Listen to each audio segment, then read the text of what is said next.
La Havane, la capitale cubaine, est devenue l'endroit où les célébrités et les VIP aiment se faire voir.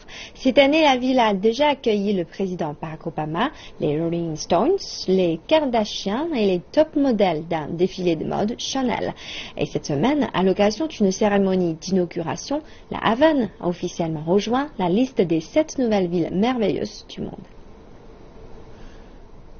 C'était une soirée humide et venteuse qui n'a pas découragé les représentants du Parti communiste et du gouvernement d'assister à l'inauguration d'un monument en bord de mer qui désigne la Havane comme étant une des nouvelles 7 villes merveilleuses du monde. Cette désignation est le résultat d'une campagne de vote par téléphone et sur Internet organisée par la fondation New Seven Wonders, basée en Suisse. La Havane n'était au départ qu'une ville parmi près de 4000 autres villes à participer à la compétition. Cela confirme ce que nous avons toujours su, que la Havane est un endroit merveilleux que nous chérissons.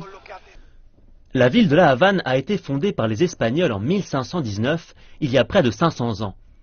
La partie ancienne et coloniale de la Havane a été largement rénovée et est une des attractions touristiques majeures de la ville. Les vainqueurs de la compétition sont malgré tout assez surprenants. Paris et New York ne sont pas retenus, contrairement à Doha, Beyrouth et Kuala Lumpur. Notre élection se passe comme dans la réalité.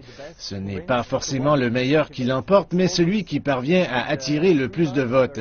C'est ce que Cuba a réussi à faire en faisant appel à ses expatriés et aux touristes en visite sur l'île pour qu'ils désignent la Havane comme étant une ville merveilleuse.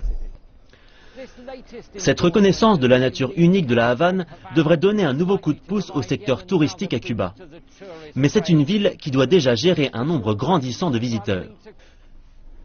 Cuba a connu une augmentation soudaine du nombre de touristes arrivant sur son sol après la restauration de ses relations avec les États-Unis.